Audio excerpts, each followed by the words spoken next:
Bonjour, bienvenue à un nouveau cours de probabilité et statistique. Aujourd'hui, nous allons aborder l'estimation au sens des fichères. D'où vient la nécessité de l'estimation? En pratique, lorsqu'on fait des échantillonnages, lorsqu'on fait des essais, c'est qu'on essaye de calculer des paramètres. Ainsi, les applications pratiques des probabilités et statistiques mettent souvent en jeu la détermination des paramètres. Donc, en pratique, il est très fréquent qu'on utilise des mesures, un échantillon x1, xn d'une variable x pour évaluer un paramètre θ lié à x. Nous avons vu comment cette démarche peut être mise en œuvre pour déterminer des intervalles de confiance ou pour réaliser des tests d'hypothèse, c'est-à-dire pour déterminer des marges d'erreur ou pour vérifier la cohérence entre les données et des hypothèses.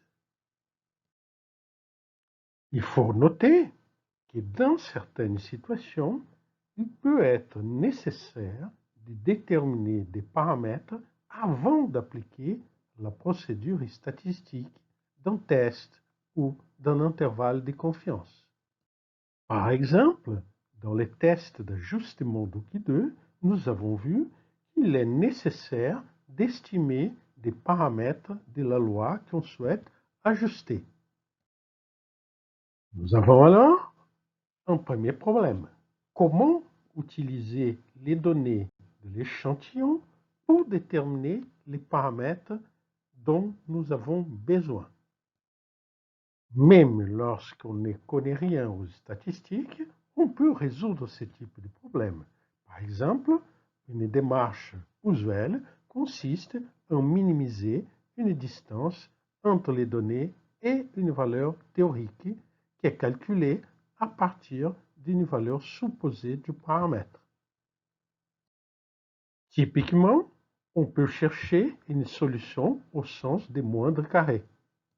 Mais lorsqu'on est statisticien, on se pose la question de savoir si la solution des moindres carrés utilise ou non toute l'information disponible. Par ailleurs, qu'est-ce que l'information?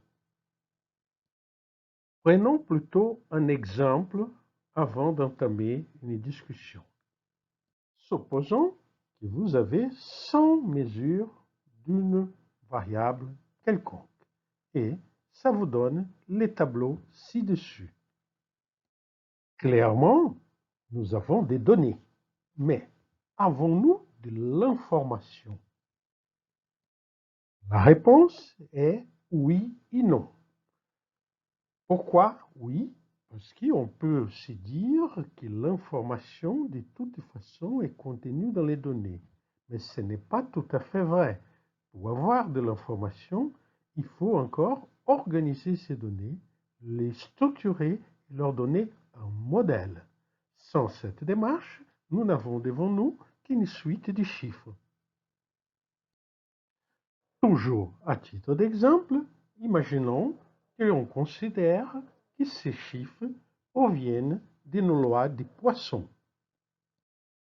Avec cette supposition, nous venons d'introduire un modèle. Dans ce modèle, nous supposons que la probabilité d'x égale à k suit une loi particulière qui est donnée par lambda la puissance k sur factoriel de k exponentielle de moins lambda. Ces modèles nous incitent à une structuration particulière des données, puisque ce qui nous intéresse, c'est le nombre de fois où la valeur k va être observée.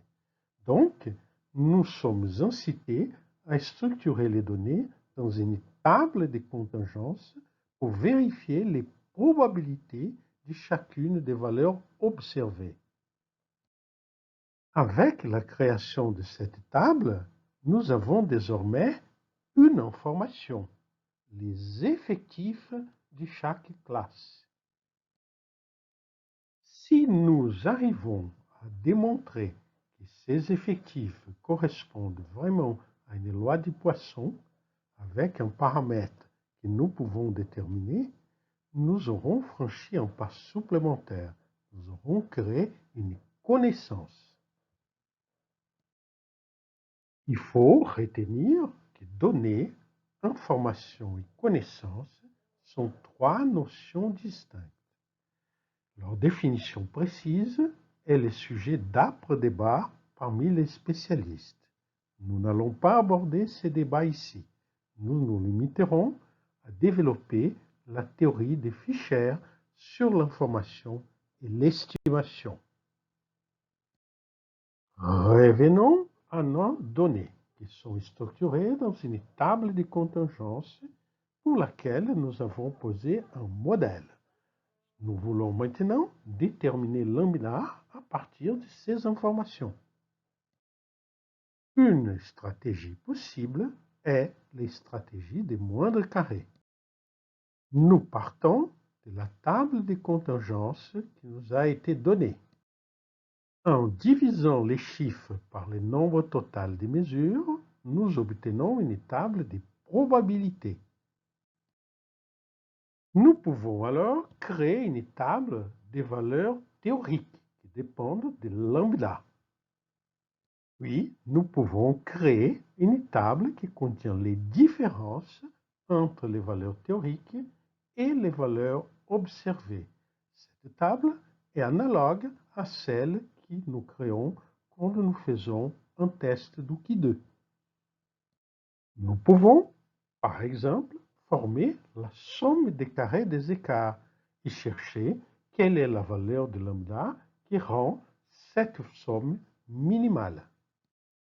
Une alternative consiste en considérer directement les qui2 associés à cette table. Et de la même forme, nous pouvons chercher la valeur de lambda qui rend la somme des Q2 minimale. En effectuant les calculs avec MATLAB, nous trouverons la valeur lambda environ 2.06 ou 2.07 selon la méthode utilisée. Les valeurs sont proches et sont proches de la réalité car les données ont été générées utilisant une loi des Poisson du paramètre 2. Donc, nous pouvons déterminer une solution sans outils statistiques quelconques. Mais il y a des questions auxquelles nous ne pouvons pas répondre sans faire appel aux statistiques. Par exemple, pouvons-nous assurer que l'estimation est proche de la vraie valeur? Autrement dit, sommes-nous capables de donner une probabilité pour que les résultats trouvés soient proches de la valeur correcte? Nous pouvons aussi nous interroger sur les comportements de notre estimation. Si le nombre de mesures remonte, quel sera le résultat? Pour cela, nous avons une expérience dans le domaine de l'optimisation. Au fur et à mesure que le nombre de mesures augmente, la procédure d'optimisation devient de plus en plus complexe et moins en moins précise. Donc, nous pouvons nous attendre à des difficultés numériques. De plus, nous aimerions pouvoir établir que si le nombre de mesures augmente, le résultat devient plus précis. Or, ceci n'est pas possible lorsqu'on utilise l'approche par moindre carré. Une troisième question concerne la variabilité du résultat avec l'échantillon. Supposons que je fasse d'autres mesures ou un autre laboratoire réalise d'autres observations. L'échantillon sera différent. On peut donc supposer que l'estimation résultante ne sera pas exactement la même. Nous avons déjà vu qu'il est nécessaire de donner aussi la marge d'erreur et un intervalle de confiance. Mais comment l'estimation varie-t-elle? Quelle est sa loi? À partir de la méthode par moins de carré, nous n'avons pas la loi de l'estimateur. Nous ne savons pas comment varie et quelle est la distribution de l'estimation. Ceci rend très difficile la réponse à cette question. Et, bien entendu, pour pouvoir construire des intervalles de confiance, nous avons besoin de connaître la distribution de notre estimation. Sans la connaître, nous ne pouvons pas construire des intervalles de confiance. De même, pour comparer les résultats de deux séries de mesures ou des séries de mesures effectuées entre deux laboratoires, comment pouvons-nous faire sans connaître la distribution des probabilités des estimations? Cela devient très difficile et donc nous devons chercher une autre méthodologie. Bien, la question est donc, y a-t-il d'autres procédures qui soient plus intéressantes du point de vue statistique et qui nous permettent de répondre à ces questions? Éventuellement, peuvent-elles être plus simples?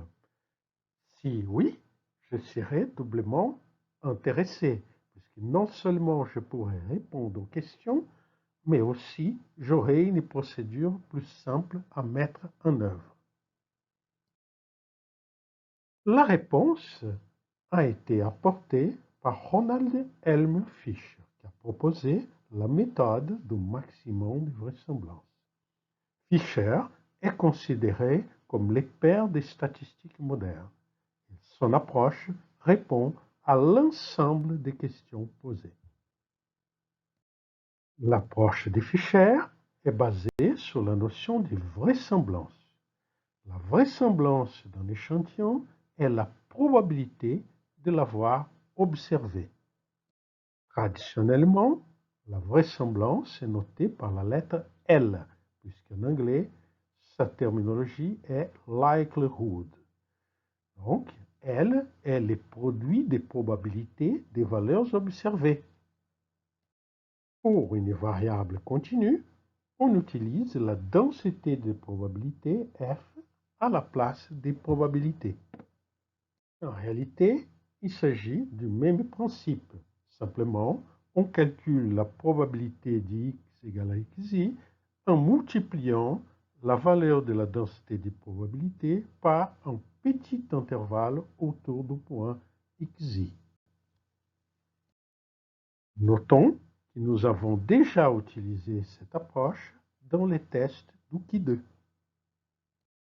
Un des points importants est que la vraisemblance de l'échantillon est une fonction des paramètres de la loi et aussi de l'échantillon utilisé. Par exemple, si P de x égale à xi dépend d'un paramètre θ, L dépend de θ et bien évidemment dépend aussi des mesures utilisées. Ceci justifie la notation L égale à L de θ et x pour bien affirmer la dépendance de la vraisemblance aux paramètres de la loi et à l'échantillon.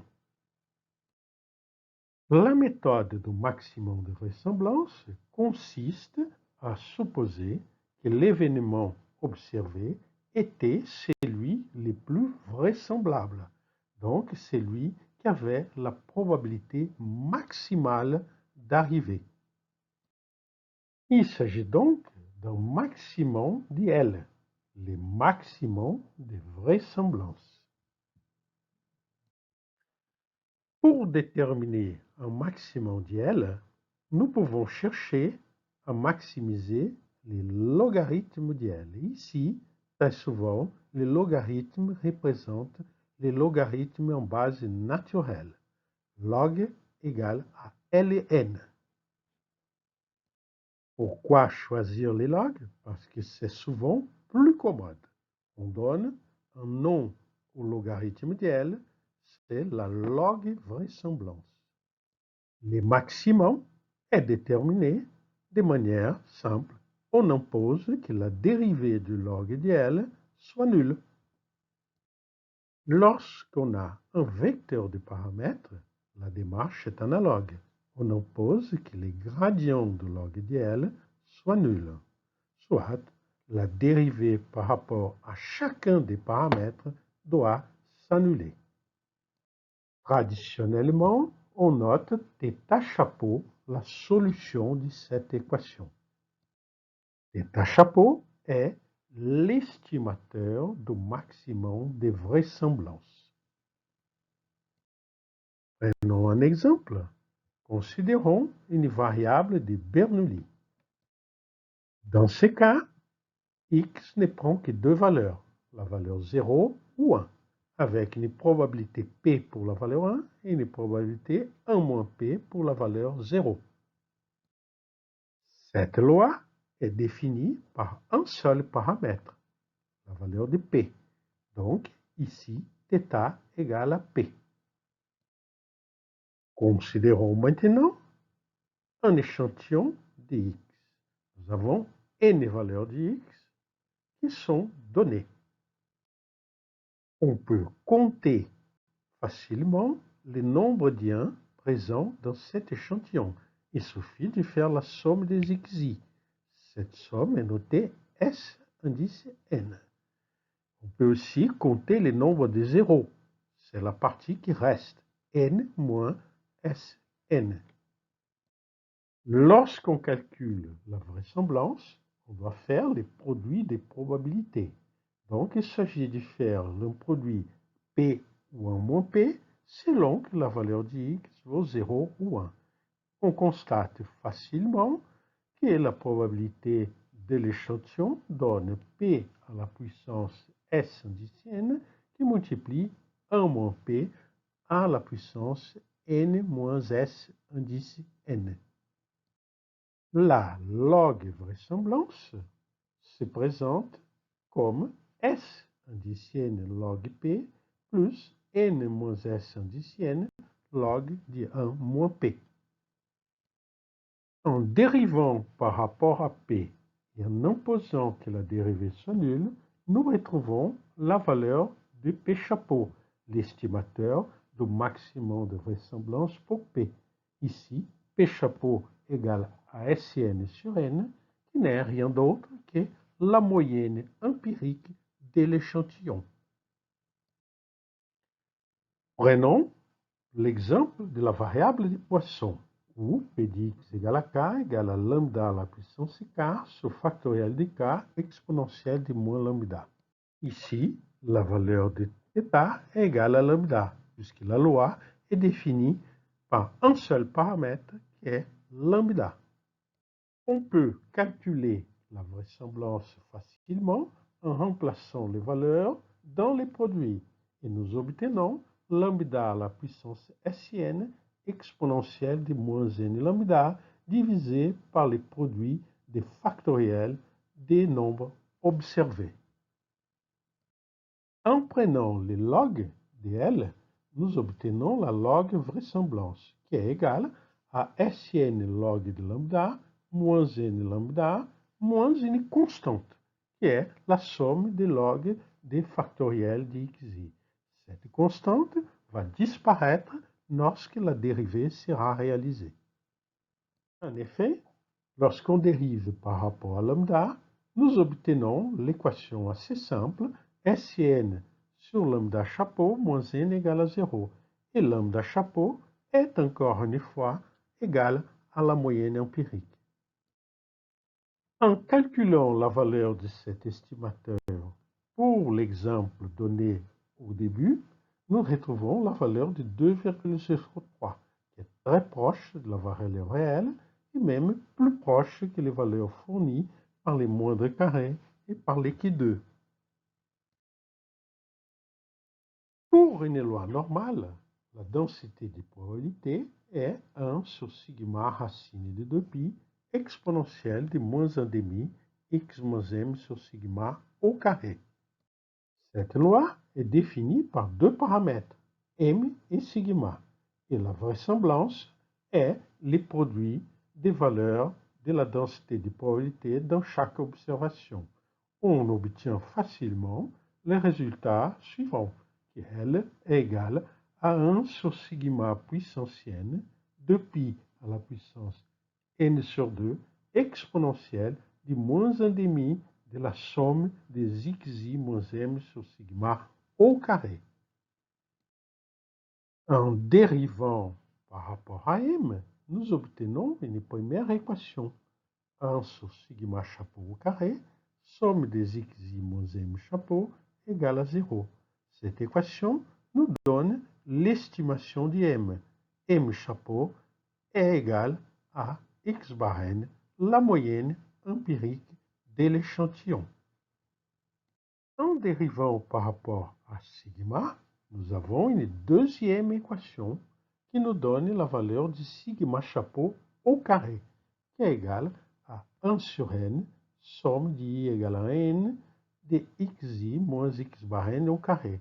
Il s'agit de la variance de Pearson, à ne pas confondre avec la variance standard qui utilise n-1 à la place du n. On voit alors que les résultats de Fisher conduisent à des procédures beaucoup plus simples que celles des mondes carrés. En fait, la procédure de Fisher est remarquablement simple puisqu'il s'agit de calculer des moyennes et des variances d'échantillons. Mais peut-elle répondre aux questions posées? La réponse est oui. En effet, une des caractéristiques de la méthode de Fisher est que l'estimateur θ chapeau dépend de l'échantillon.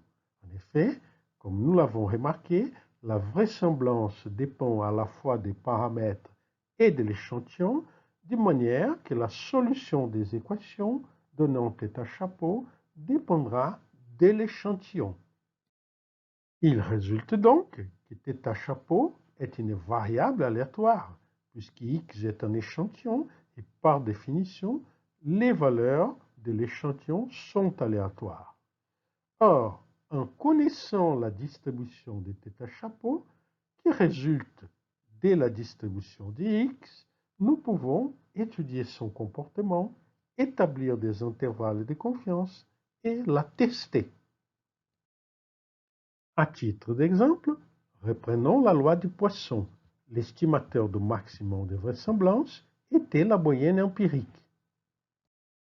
Nous pouvons calculer facilement la moyenne de lambda chapeau. Puisqu'il s'agit d'une somme des variables x, la moyenne est la somme des moyennes.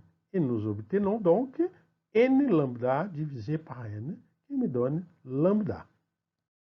De manière analogue, nous pouvons calculer la variance de lambda chapeau. Elle est 1 sur n au carré, la variance de Sn, qui est la somme des variances.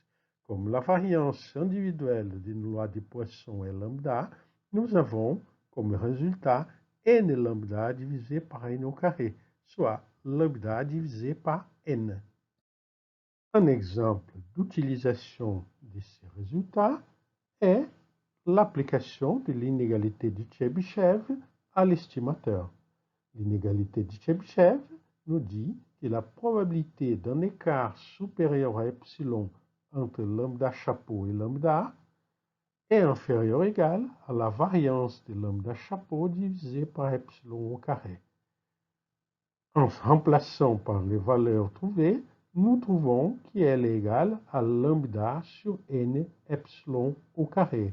On voit donc que cette différence décroît avec n. Et donc, quand n augmente, nous sommes de plus en plus sûrs de retrouver la vraie valeur de lambda. Il faut noter que le résultat que je viens d'énoncer, c'est lui qui dit que nous nous approcherons de plus en plus de la valeur réelle de lambda au fur et à mesure que le nombre de mesures augmentera, est lié aux propriétés précédentes. La première propriété, qui dit que la moyenne de lambda chapeau est la vraie valeur de lambda, est celle d'un estimateur dit sans biais. La deuxième propriété qui dit que la variance diminue avec les nombres de mesures est celle d'un estimateur consistant.